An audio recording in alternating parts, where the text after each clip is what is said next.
Welcome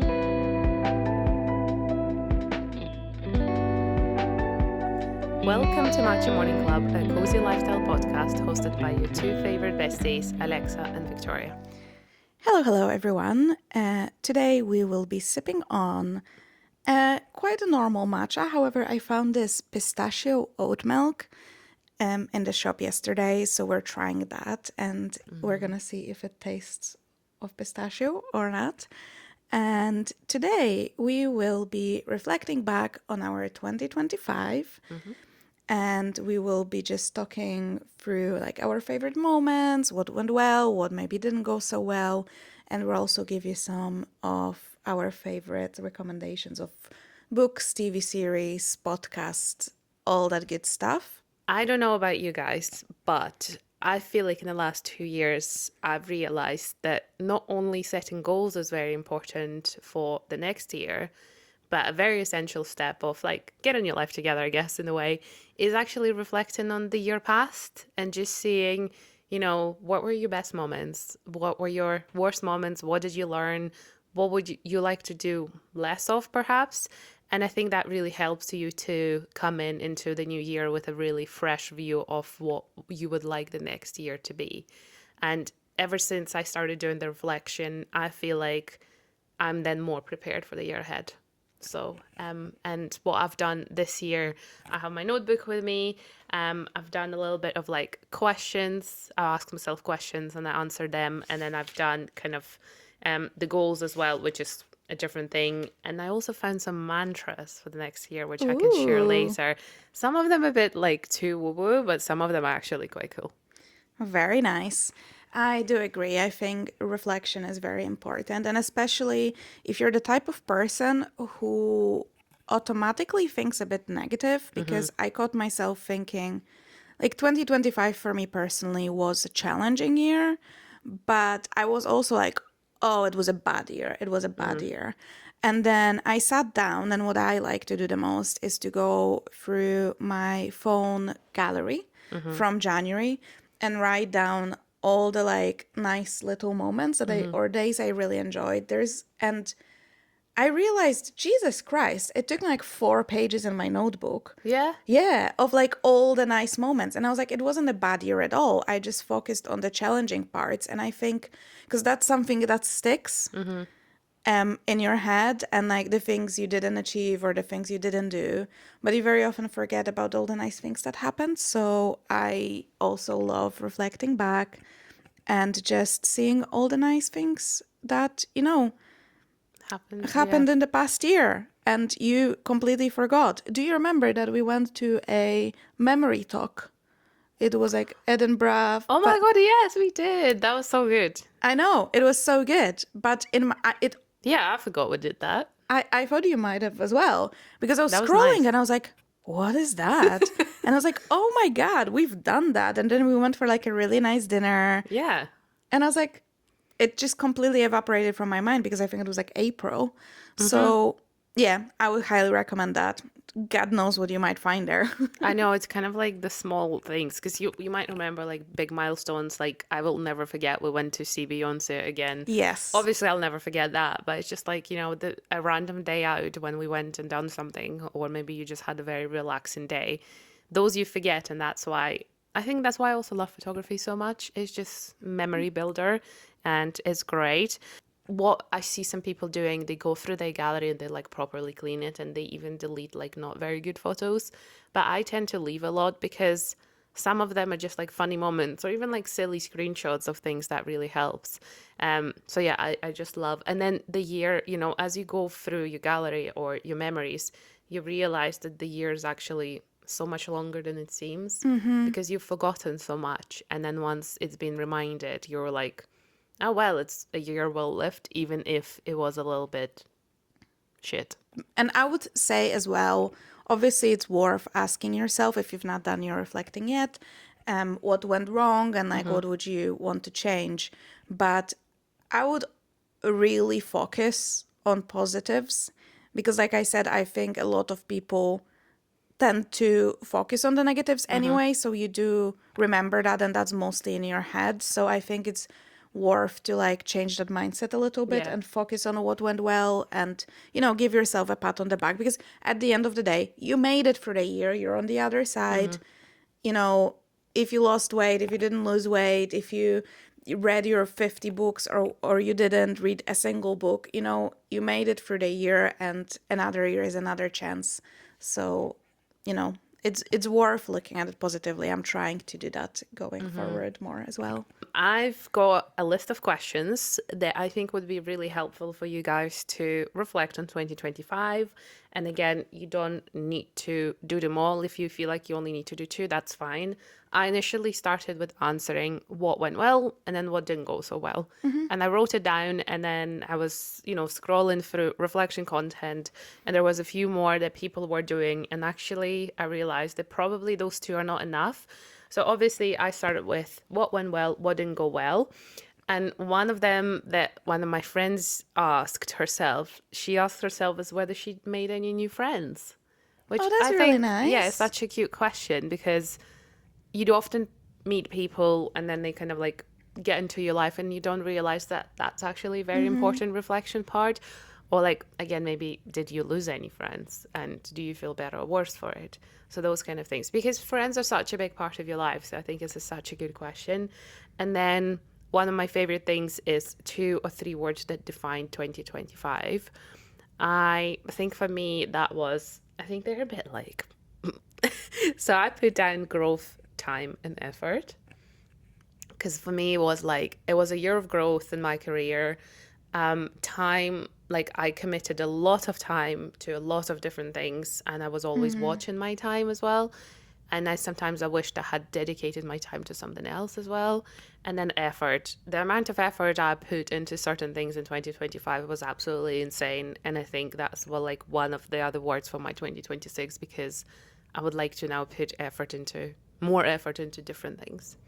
Have you got any that you feel like you could say were 2025 words? I think you said to me clarity Clarity, before. yes.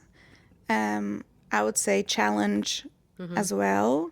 But I think that makes sense because a lot of clarity comes from Yeah. challenges. And then another thing which is different to like what went well, what didn't go so well, is how did the year feel?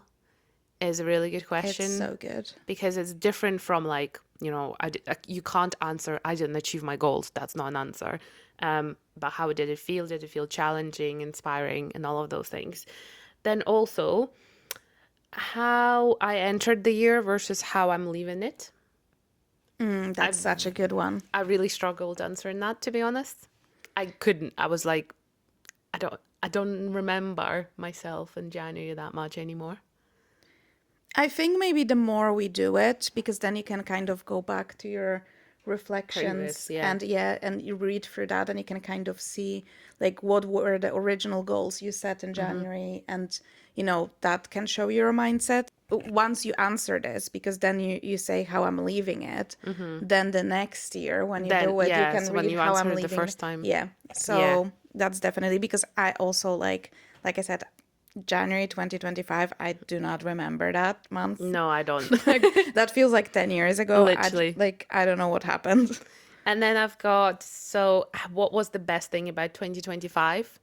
So I feel like it's quite difficult to pick like the single best thing. So again, it's like you might pick like top three or top five, and then those would be your like highlights of the year. And I think looking through the camera roll really helps with that Yeah. too, because you're like, oh, actually, maybe that memory, what was that? Talk that we've done. Yeah. That was like honestly so good, but then you forget it was there. The other one is, which I obviously answered no to because 2025 was a bit in that regard, is were you consistent with exercise? I wasn't, so. I'd say you were. I think Well, you're really hard on yourself because like in a grand scheme of things compared to other people, you exercised regularly throughout the year. in terms of that, yeah, but for me, like, it's like, have I been exercising 3 times a week every single week? No. No, but you exercised every single week.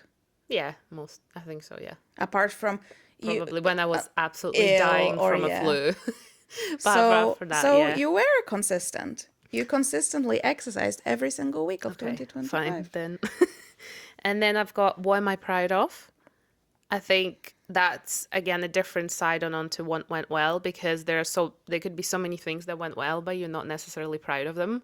And so again, picking a moment of like, I'm really proud that we started the podcast. Yeah. That was now, guys, last year.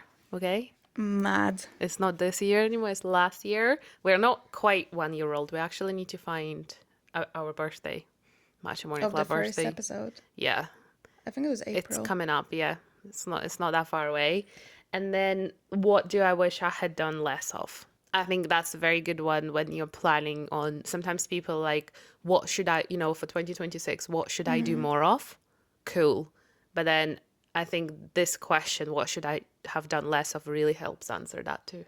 Absolutely. I think also going through those moments from last year, then don't just write them and then be like, oh, this was all nice. Yeah. Just look through them and look what are the common denominators in these, which people made the most appearances on your favorite like memories of the past year.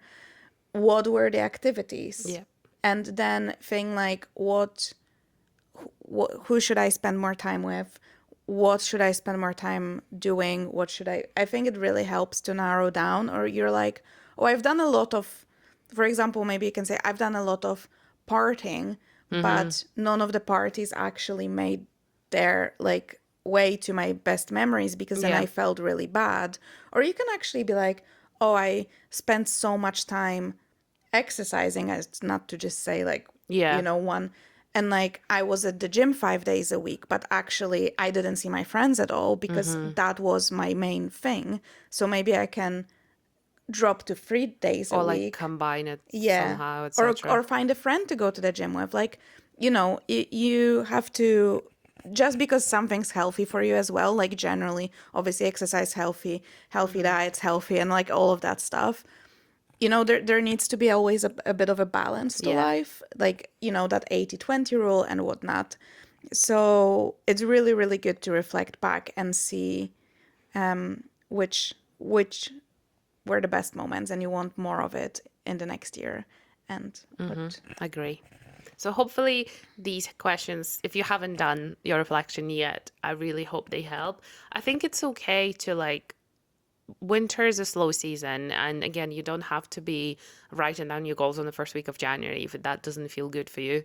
I think like up until March, I would say is probably like a good timeline to take it slow, reflect, and then like set yourself up for Yeah, 2026. I think it's just good, even if you don't want to start the year strong and Yeah. whatever, that's fine. But I would still do the reflection part early on, purely because you're not going to remember. I know, yeah, because when you get into 26, and then you can get lazy and they're like, oh, whatever, 2025 is gone already, so I'm not going to bother. Yeah, and I think also don't think like, oh, it's something I should have done in December or I should have done the first week of January, like you said.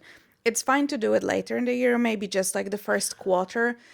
But a lot of people actually do like March, end of March, and then they do April to April kind of, Yeah. because, January is like such a weird month. I was beating myself up a little bit from not like starting strong, but you come from 2 weeks of Christmas, which is like very food heavy, people heavy, not really working.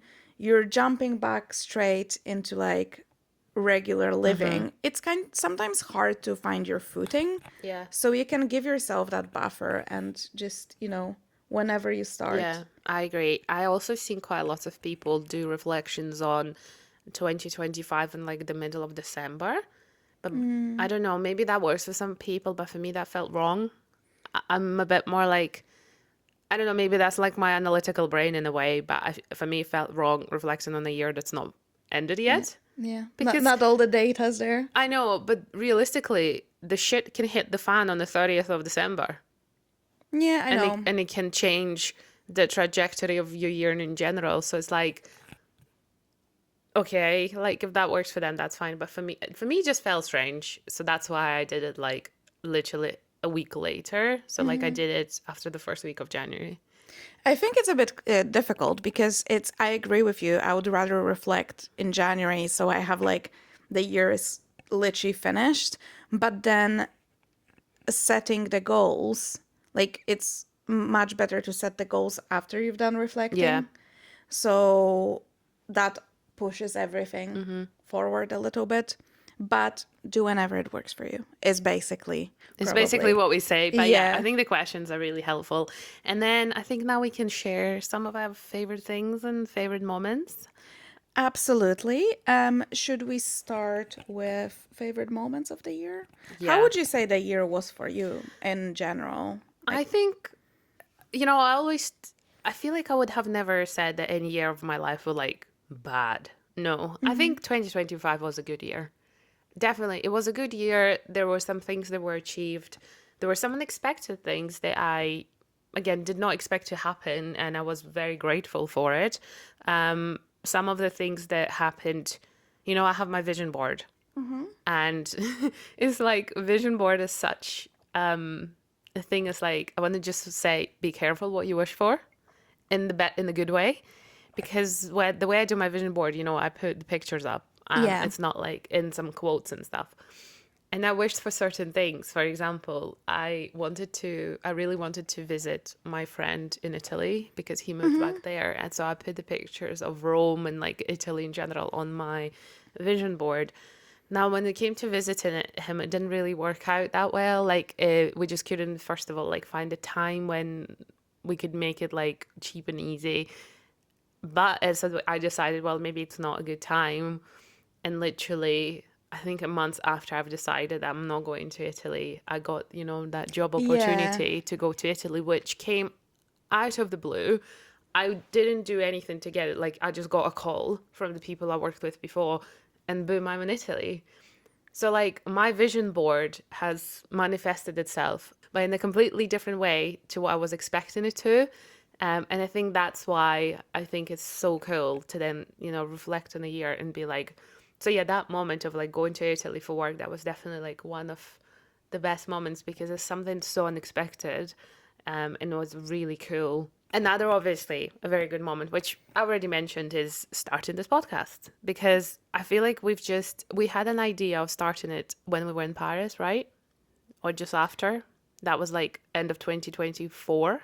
Potentially, Yeah, we yes. would just started chatting about it, and then we actually basically put in the work at the start of 2025. So that is probably like one of the proudest moments. And I think something that I'm actually more proud of is keeping it going. Yes. Because starting is one thing, but like keeping it going. Even my husband said, he was like, we were chatting about some things, and he always says like, "Oh, you start something, you give it up, whatever." Because I start a lot of things, let's be honest. Yeah. But he was like, "I'm actually very impressed that you started the podcast and it's still going." I was like, "Well, I think it's a bit easier because there's two of I us. know if it I was just I me, I wouldn't have I probably wouldn't have started it. I had a newsletter like that. I had a newsletter for about 9 months, and then I stopped it because it was just too much." Yeah. But I think it helps to have someone else, which makes it more enjoyable, but also it makes it more like you have this like accountability Yeah, buddy, someone else that I obviously have starting the podcast on my best memories yeah. of 2025 because yeah, I'm the same. It was something that was a bit unexpected. Yeah. We just done it. It's a thing, like, I feel like we didn't overthink it. We've just Yes. done it. We just went and, like, let's just do it. I remember we met in Starbucks and we're sitting in Starbucks and we just picked the name. That was so easy as well. We were like, we picked the name and then we were worried that it wouldn't be available and then Yeah. the social handles wouldn't be available. And it was all available. So we're like, it's literally a sign. Yeah, let's just Yeah. do it. Yeah, so that was great. And yeah, don't overthink things. Sometimes it's best to You just do it. just do it. Yeah. Nike slogan or whatever it is. So yeah, definitely like a podcast, the Italy job for me. And then I have a couple of things here. I started meal prepping this year. I literally like never really believed in it. And then this year I was like, okay, like I go to the office, I this and that. And sometimes because I don't have any food prepared, I would like eat crap or like just not be good enough to myself. And I done it quite a lot this past year, and I think I'm actually really proud of it. Those things, like, they kept me going, they kept my routine, and I felt like I was, for once, I actually did what I said I would for myself. Because for me, it's easier being, like, accountable to other people rather than to myself. The And I same. think that was like, I don't meal prep every week. It's not like, I wish I could be better, but I did it most weeks, I would say. So yeah, definitely like one of the best moments. And then I've managed to grow my social platforms. I had a stinky year in 2024, like I just couldn't hack it really. And then 2025, I finally found a couple of things that really help do it, and I started enjoying it a lot more. And now have, like Alex knows, like I have a whole note with like at least like 20 ideas, so I never run out of stuff. Yeah, one of the best moments is also going on that trip around Scotland with the rabbis. Oh, yeah. That again wasn't on my vision board, random, and it just happened, and it was honestly one of the best trips of my life. The girls that were there were just amazing, and yeah, just a really cool experience. Like, you don't really get those experiences often, so I'm really glad that I made it work in such a short notice. And I think that also helped with like social stuff as well. But then there are also like a few things that I wish I had done and I didn't, and I still say to myself why didn't you do it? So But I think that's natural. yeah. Like you never know where the year, like it's so easy to plan a perfect year, but then life happens I and know you, you get ill, or like the weather, or like if you've planned like a cool trip but then the weather's just not working yeah. out or whatever. Sometimes you just need to pivot, and I I know. think that's Pivot. one of my yeah, is one of the things I really want to learn is to just be more gentle with myself in a sense that when like things happen, like actual things happen, I will still like be like, oh, why am I not doing everything Yeah, you still expect the same yourself way? going 100% with Yeah, regardless of like denominators and stuff like that. Yeah. yeah. So Okay, what's on your list? for me, it was a very musical year. So I put all the concerts I went to. I was super lucky to see a lot of amazing That's artists. actually very nice. I Yeah. know. Very nice. So, yeah, I went to see Beyonce in London with Yeah. you, and I saw Sabrina Carpenter, and I Oh, saw yes. also with you. Forgot about that. I know, that was very beginning of the year. I went to see Lord and Chapel Roan, and I went to Opener Festival in Poland with Cameron, and I saw Conan Gray and Camila It's a lot. Cabello and Doechii and Linkin Oh Park. my God, that's a I lot more than I know, thought. I know. So there's like so many. When I listed them, I was like, God, there's so many concerts, and it was great year for that. So, and I'm really excited.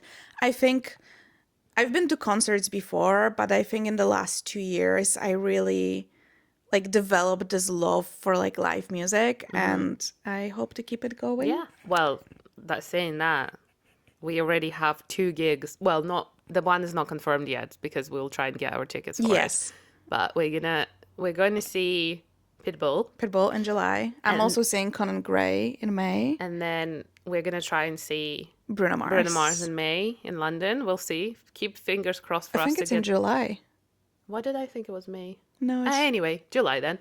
And then I'm also going to see Luke Combs with my husband and his brothers because we are obsessed with Luke Combs. So it's like so many cool gigs as amazing. well. And then we'll see who else is coming later this year. Yeah.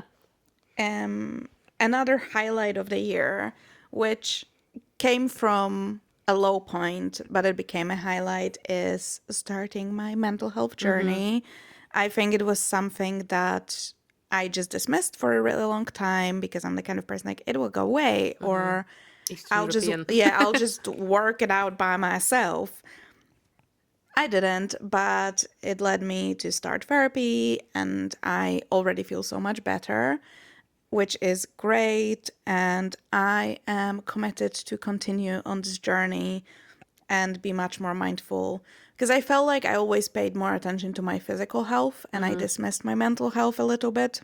This year really showed me that you cannot do that. And if something is bothering you, then do look for help and don't leave it until you're like, oh crap, like I cannot get out of this myself. It's better to ask for help earlier. It's going great, so it makes me happy. And someone said if you also struggle with maybe like anxiety, the best thing for anxiety is action. Yeah. So sometimes even like making that I saw that like even making that call was like a relief. Yeah. So I think that I think it's really easy to get like when you're anxious, it's really get to stuck into doing nothing. So then you get more anxious because anxiety often like prevents you from doing something. yes. But the best way to deal with it is to do something. It's something that I say like also like quite a lot to my husband as well. I was like, you can't just be sitting and waiting for it to go away because it will not. Like you have to do something.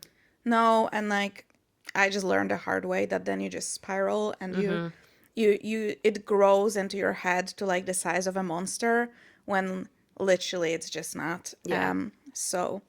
I also did a group coaching this past year, which was great. And I put in general like all the people, like Yeah. I just really reflected on like how grateful I am to have all these amazing people in my life, that like I have a great boyfriend and fantastic friends, and it's just so nice to be surrounded, like Yeah. even in my like worst weeks, like I there's always people I could like count on, and it's something that I will never take for granted. But on a lighter note, I think we can maybe just move on Yeah. to just our like random favorites of the year, books and movies and all of that good stuff. So, should we start maybe with some books? Yes. Okay. I not gonna lie. I feel like the majority of my year I spent in the romantasy books. So, That's okay. you know, and I finally finished the Throne of Glass series because it was like 8 books. Jesus. So it's obviously I was reading it still in 2024 and then I finished it I want to say June time in 2025 and I really enjoyed it. I think romantasy in general because I read Akotar before that. Yeah. That really like I was struggling with finding things to read and I was struggling to stick to the book and having something like a series that I was really invested in really helped get back into reading. So I'm really grateful. And that series like absolutely glued me to my Kindle. And I'm not gonna lie, since I finished it, I thought, oh, I need a break from romantasy. I need to read something else. And I don't read as much right now. So I'm like, am I just stuck with romantasy? But I'm trying to read other things. So the first book that was my top favorite, I would say, number one of the year, is Notes on an Execution by, I don't know if I'm gonna butcher the name, Dania Kukavka. Oh my God, what a book. What a story. It's not an easy read by any means. It is a difficult read, but God, what a book. God, what a book. Okay, that's interesting. I have something that maybe is a little bit unexpected. No, I have actually 3 books. It's a classic, and I've wanted to read a classic for a very long time. And I actually started a few, and I just couldn't get into it, partially because the language was too like, I tried reading the Waterloo. I tried reading Homer, like really old stuff, Oh, and wow. like Okay. and because I was like, to me it just felt like I need to read this because people smart people read this kind of vibe. Yeah, yeah, yeah. And I tried and I was like, why am I torturing myself? So I thought, how about I read something that's like a little bit younger maybe, and something that's a little bit more of a classic, if that makes sense, because for a fact more people have read it than other things. So I have read Pride and Prejudice by Jane Austen this year. Okay. And not gonna lie, it took me a bit of time to get into it because I have read one of her other works in Russian before. All right. And obviously that was easier because it's like, it's my native language and like Ukrainian as well. So then I wanted to reread what I've read before, but in English. And I really struggled still because the language was Yeah. like, that old English, and it's not just the words they use, it's also like the grammar and how they structure it. But I'm really glad I read it because I feel like it actually made my writing better for work as well, because there's quite a few things of like how to build the Yeah. sentences that I learned. And then a book that I'm still reading now, which I'm going to be honest, I'm not sure I will finish it because it's just like really slow going. It's also Mansfield Park by Jane Austen as well. I've probably done about a quarter of it just now, and I thought I would finish it. Like, I genuinely thought I will finish it super quickly. It's like I don't want to pick it up because it's so hard to read. I sometimes read a sentence or like a whole paragraph, and I'm like, what?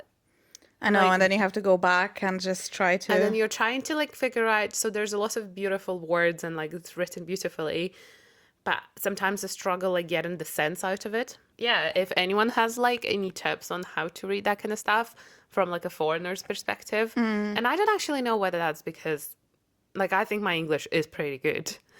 I know, but that's very different. Like there's some books I remember reading in Polish, which were like really old books, and like in school, and there'd still be Yeah, we like had the that. the, the structure of the sentences were different. There's certain words that like then you had to read the little notes at the bottom of the Yeah, page where no. they explain what it means. So, but it is easier because you understand pretty much everything, and then there's just those bits. But even then, it was hard because Yeah, it takes you out of the story, because yeah, that's what I love about books. You immerse yourself in a world that is different, in a world that someone made up, all these characters. But if you cannot do that because you have to constantly check the meaning of words or yeah, reread the same sentence, it turns into like really hard work, I think. yeah. So So I'm like, I will keep you posted if I do finish it. I do want to read some more classics. I've never read anything from Jane Austen. I've Yeah, never seen any of the movies either. the movies are so good. I feel like it's almost what definitely made it easier for me to read Pride and Prejudice is the movie. It's a Okay. lovely movie with like Keira Knightley, incredible. I don't think there's a movie for Mansfield Park, but I think it's a short series or something because I did Google it, and I wonder almost because I don't care about knowing how the story ends in this case. Like, so I almost think like, should I just watch that first and then read the book, and it will be maybe easier for me to put things together. Maybe. However, I find that if I watch something first, I never read the book. But Maybe, if I yeah. read the book first, I will watch the movie. So, yeah. Otherwise, it'll take me 3 years to finish that. I know. But we'll see. Okay, what's on your list My next? second book is The List of Suspicious Things by Jenny Godfrey.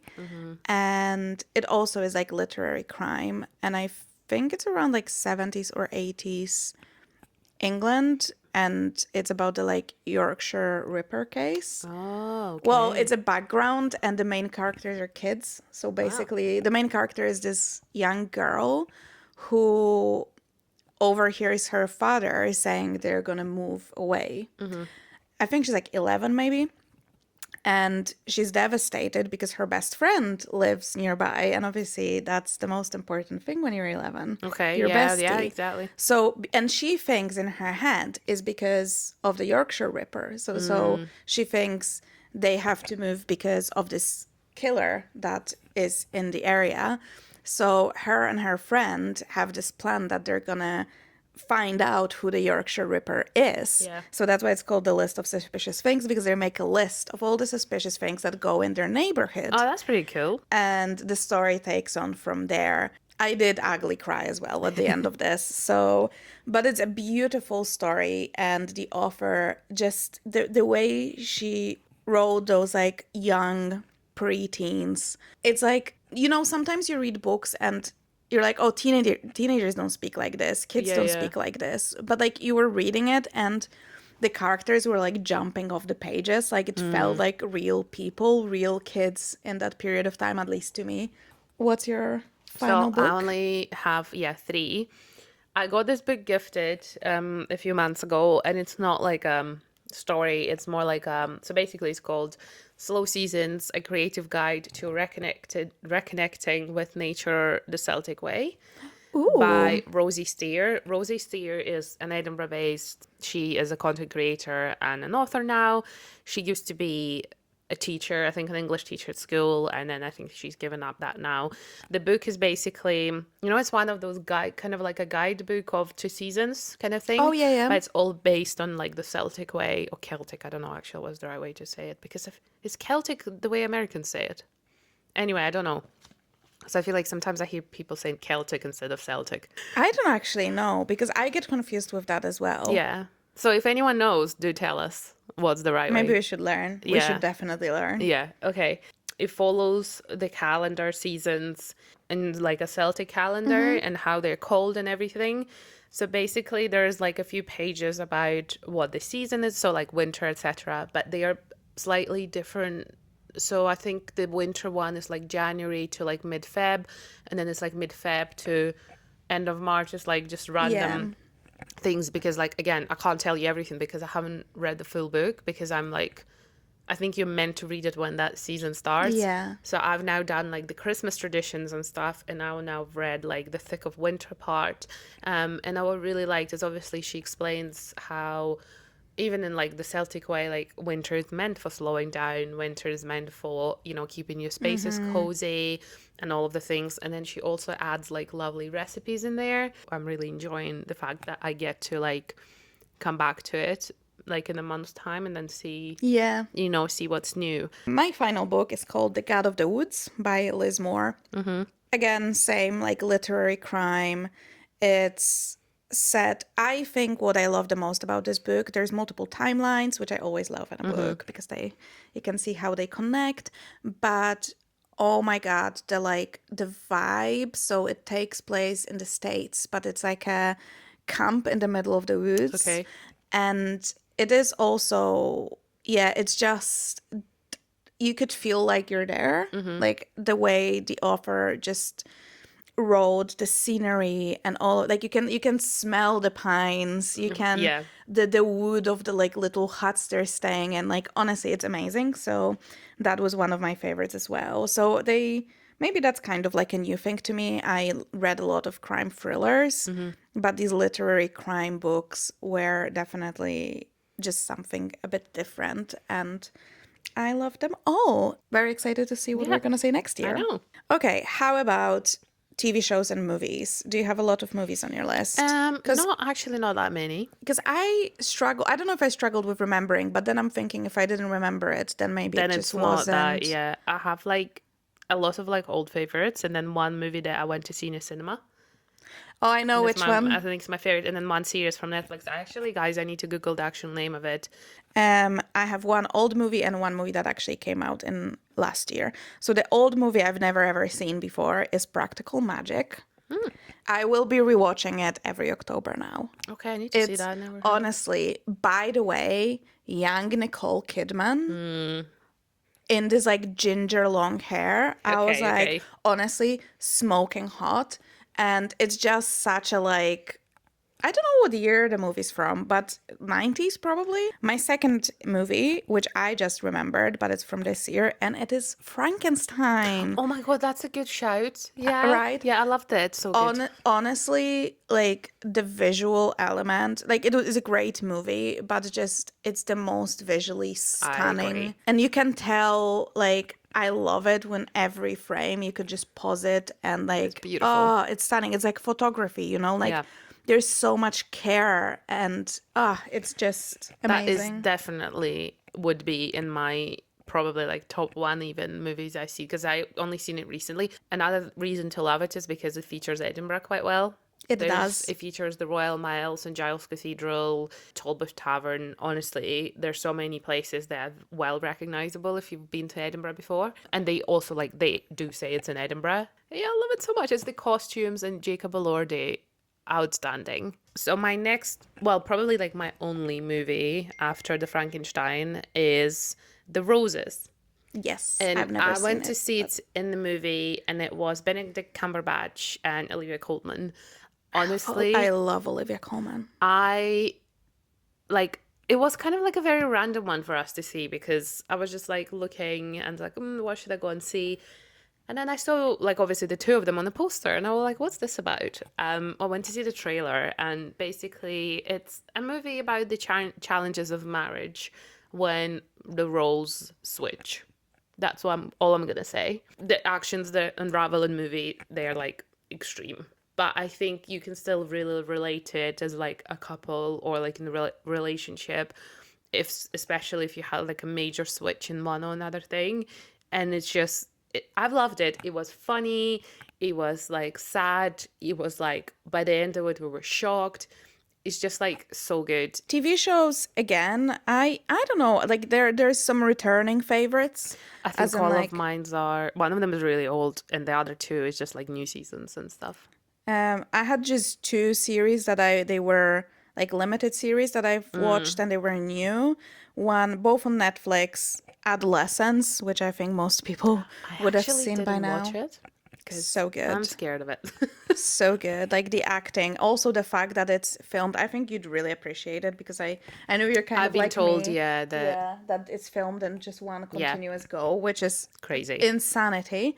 Another one I really, I mean, enjoyed maybe is the wrong word because again, it's a complicated topic, but it's apple cider vinegar Oh, I haven't on heard of Netflix.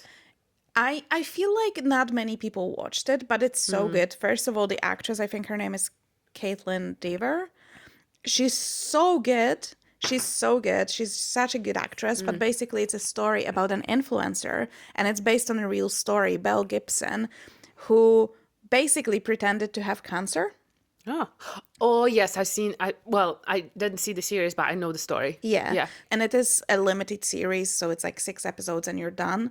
So if you have not seen it yet, I would really recommend it. My returning favorites would be probably controversial. I did like Stranger Things finale. It had peaks and troughs, and there were better moments and worse moments, but overall, I haven't I'm watched it happy. yet. You've never seen like this last season or the I haven't seen the last season. I've seen everything before. Nobody wants this season two. Again, mixed reviews, but I find it so refreshing to have. Yeah, I couldn't get into this second season. I watched like 2 episodes and I gave up. It's not as good as season one, but I am just craving love stories of adults. Yeah. I'm tired of every romance being people in their teens or very early 20s. Yeah, what was the one that everybody was obsessed with? Conrad and Jeremiah. What was that called? The summer I turned pretty. Yeah, I watched that. That was good because I was so conflicted. Because normally, let's set this straight. Normally, I'm not fazed by the stories in movies or series. You know, I watch it and I forget it. That's it. Unless it was like beautifully done as Yeah. like Frankenstein. The Summer I Turned Pretty, I think, is showing is given a really bad example of relationships. I think it's a series that like teenagers cannot be watching that. They cannot be watching this because what they're showing is like it's not okay. First of Yeah. all, second of all, it's just strange. Third, it's just like there's so many. When I watched the season one, I was like, lovely, cool, love it. Season two, I was a bit like, what the hell? And, you know, I kept switching between the teams of Jeremiah and Conrad. Season three, I was like, what the is going on? And if it ended the way I wanted it to end, I guess. But would I recommend it to people who are like younger than 22, who don't sometimes understand what's okay and what's not? No. I think I was just I've never seen it, but I did follow. Like obviously it was Yeah, all over you've been on internet. TikTok and stuff. I was just really surprised because growing up as a teenager, having like this really toxic relationships was very romanticized. Yeah. And but I was like, oh, you know, we're past that. And then to have a show be this big and That's literally. that's what it is because realistically, that's my opinion. She like none of the relationships were healthy. None. So yeah, you could be team this, team that, but it's kind of like team you were team Edward or team Jacob, and now you watch it and you're like, ew, ew to both. Yeah, I agree. That's like a younger version of that in a Yeah, way, but maybe without on the other fantasy. hand, maybe it's not. Maybe we're wrong. Maybe you should watch it as a teenager and then like And be into it realized and then forget it when maybe. for us we think about it like realistically. I don't know. I have not seen it because even seeing the clips it made my blood boil and I was Yeah. like I am really not doing That's this to why I felt myself. about it, and I wouldn't have put it in my list of like favorites because it just pissed me off. Okay, so I think you might be surprised about this. I for the longest time not like hated on, but I didn't understand the hype of Friends as a series. And only this, but guys, I'm like 28 years old, and maybe I reached the age of liking it. But this year, I've rediscovered Friends, and I love it. Me and my husband, he's probably seen it like 10 times, but I've now watched I think like most of it now, and I love it. It's funny. It's great, and I could rewatch. I would rewatch it. To be fair, I've watched it once, like in the whole series, and I was like maybe 26. Because I think because it wasn't that popular in Poland. Like it wasn't some, I don't See, even know if it was on TV, like it was in showing. Ukraine. I remember it, but obviously it was subbed and everything. So, do you have any series? I have Slow Horses, which Hmm. is one of my favorite series of all time. And it's amazing and I love it. And it came back with a new season this past year and it did not disappoint. It's honestly impressive. I think it was season 5 Yeah. and all like I liked more some seasons more than others, but they all are such good quality stuff. And also people, Apple TV, I should be paid for this. Apple TV has I know it phenomenal does. quality series.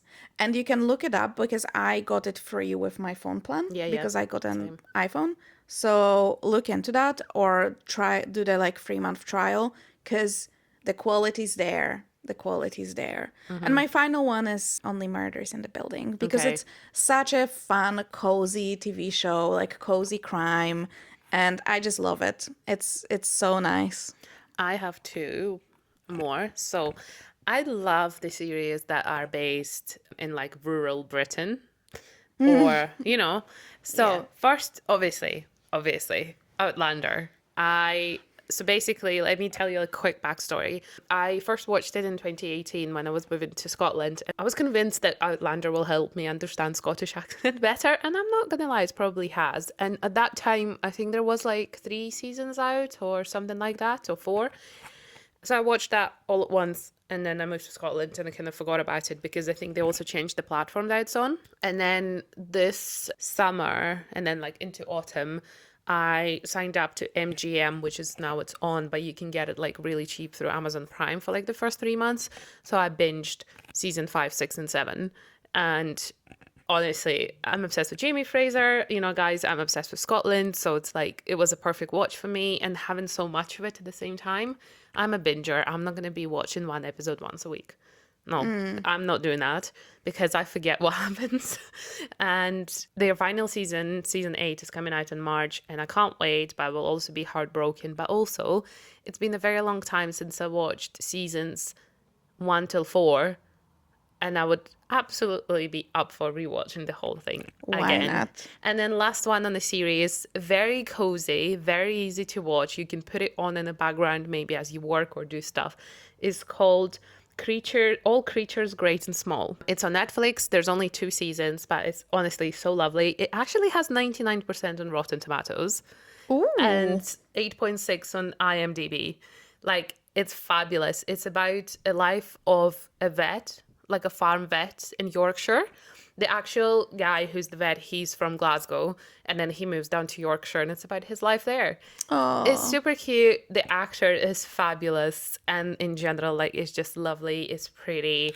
It's cute. It's not like stressful at all. It's honestly, it's beautifully filmed, and yeah, fabulous. I love it. Okay. The next category we have is favorite like podcasts and maybe content creators. So what's on your list apart from Matcha Morning Club, the Yeah, of best podcast course. of all time? I actually have 4 podcasts. So the first one is my longtime favorite. It's called Tony and Ryan. They are, I could say, probably like a comedy podcast now. I've actually been watching them since they started, like since the very first couple of episodes, and they've been going for about, I want to say 3 or 4 years, maybe even 5. They're just hilarious. They are Australian. They're super funny. I think they are both like ex-radio presenters because they have since given up their jobs to do the pod full time. I'm sure, picked up some awards this year as well. They are incredible. They're extremely funny. They swear a lot. The whole podcast is actually now connected to community and they're like submissions onto different things.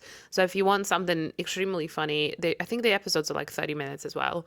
So they're like an easy drive somewhere for Yeah. listening. Love it. My first podcast, it's called In Her Power, and it's also an Australian podcaster, but it's just all things, productivity and lifestyle. And she does really short episodes, and she's also on YouTube. I think her name is Beck Stewart.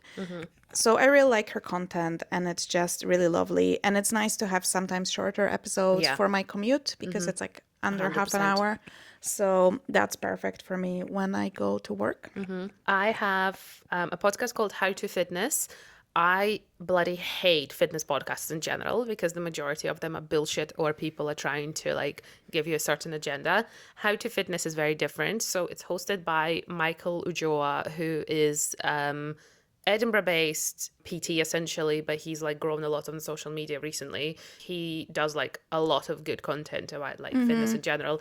And he does this with another PT, but I think she's like from America or something. They do it remote.